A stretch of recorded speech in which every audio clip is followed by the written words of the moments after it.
Assassin's Creed Mirage has gained a bit of a cult following lately. Some are calling it the best AC we've had in years, while others think it's utter dog shit.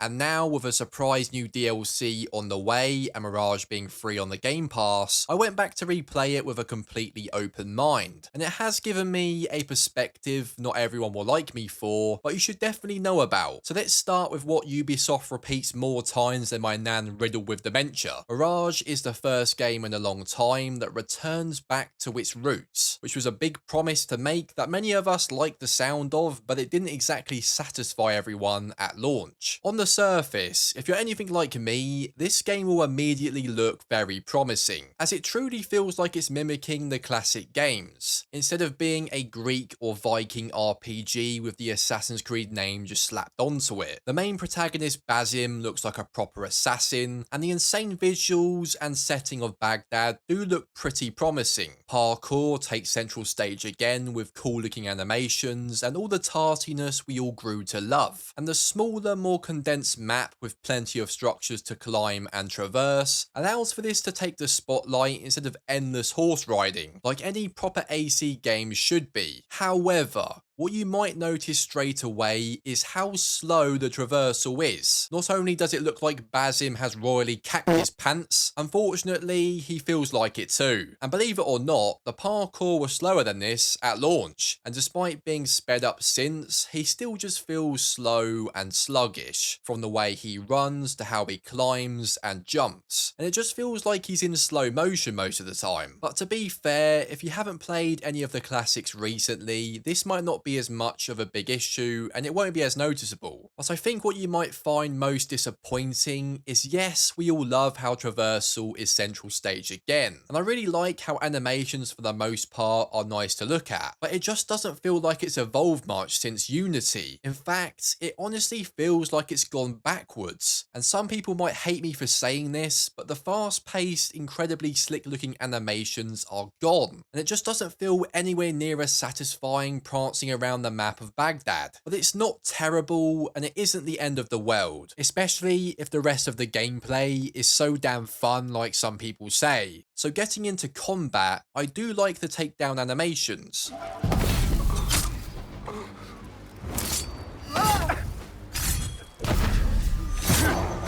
They look satisfying at times, and I love the little details like when Basim drags her body around the corner to avoid being detected, and it looks really neat at times. And the whole throwing knife opportunity where time slows down, allowing you to murk two knob jockeys at once, is pretty badass. And yes, this might be controversial, but I actually don't mind Basim turning into a pound shop Quicksilver, where you can take out multiple enemies at once. And a lot of people don't like it, as they say it felt out of place, which I do completely get, but it's also completely optional and it's kind of fun to use at times. But there is one thing holding all this back. Despite it being 2 years since release, the sheer lack of varied animations is incredibly poor. You see the same old animations so much in this game, you end up seeing them in your damn sleep after a while. And with how many throats you'll be slitting in this game, it's not long till you start memorizing all the animations before they actually happen, like a sad little nonce. And I'm also not a fan of the selection of tools in this game. The throwing knives, blow darts, smoke bombs, and noisemaker are all things we've seen hundreds of times with no innovation, and at no point does the game ever make you feel the need to lob a smoke bomb that literally looks like a vase you'd find around your nan's house. These tools just feel pointless and kind of unneeded, and the throwable trap, which literally looks like what Dumbledore eats in Harry Potter, is lackluster too, and it never feels worth using. The throwing knives are the only tool in this game that are actually remotely useful, but then we get to the head-on combat, which did need some improvements since launch. And for the most part, it's true that Mirage does encourage stealth, which isn't for everyone, but I personally don't mind it. And you'll be pleased to know that stealth isn't as difficult as Shadows, and strikes up a pretty good balance. In this one, every enemy mimics the indoor sunglass-wearing Belen from X-Men, and if the red eyes see you, then you're bollocksed. It's nice, clean, and simple, which I actually really enjoyed. However,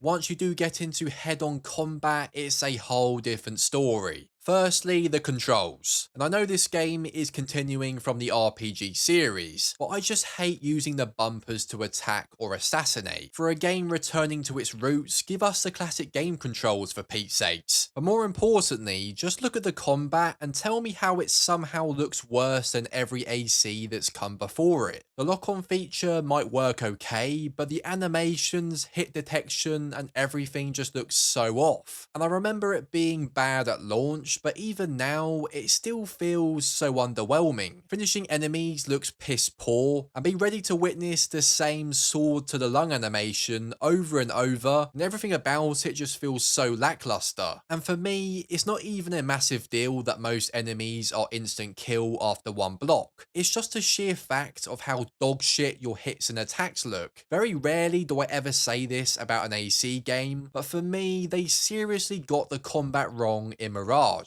And I can honestly say, I prefer to have the combat from AC3 or Revelations despite being over a decade old. As playing those games recently, it really shows up the flaws in combat even more. To Mirage's credit, it's clear that stealth is the real focus, which to be fair is my favourite way to play. But the bigger question is, do the missions and story elevate the gameplay and actually justify why people either love the game or completely hate it? So the way missions are constructed is each main target in Mirage branches out into smaller missions, eavesdropping, tailing, and hunting for documents, which aren't anything new, but at least it makes the mission design feel less linear. And I found myself using stealth as much as possible and avoiding the poor combat. However, even now, our main character Basim just doesn't help things, as he literally has as much charisma as the back of your boiler. And we've gone from Ezio, a bloke who was so likable and lived a life of revenge, to one of the most painfully average characters in the entire series. And without spoiling the story, I just didn't care for the twist that you've seen hundreds of times before, as I just didn't care enough for Basim and the side characters. And the ending also just blows your mind, but not in the way you might think. If you've never finished the RPG games before or played them recently, once you witness the ending, you're going to be like, what in the fuck happened there? Whoever's idea it was to target those who love the classics instead of the RPGs, by delivering an ending that would only make sense to those who played the RPG style games recently, clearly wasn't the sharpest box in the tool. But here is the ultimate question. Is Mirage a game that is still worth your time? And where does it sit between the spectrum of players who either love it or think it's absolutely dog shit? And to be honest with you, I can see why people love it. It's so refreshing to play a game in this series that actually warrants having AC in the title. And I love how it mimics the classics and it really tries to go back to its roots. But sadly, it does fall short. If you love the stealth aspect of these games, I would definitely say it's worth playing, as this is the most enjoyable way to play that feels most satisfying. But for those who want a complete AC experience with really satisfying combat, a well-told story, and a gripping main character, unfortunately, it just doesn't deliver. And the glaring flaws we've talked about really haven't improved much since launch. Although the surprise confirmed DLC definitely has me intrigued, and the fan base for this game certainly isn't small. So make sure to subscribe so you don't miss my brutally honest review of the DLC when it drops, and you'll also never miss any other game breakdowns too. So let me know your honest thoughts in the comment section down below. I would love to know what you think about this, and to find out what it was like to return to the classic AC games a lot of us love to death, and discovering whether they really were as good as we remember, click the video on screen. You definitely don't want to miss this. Thank you guys for watching as always, and I'll see you next time.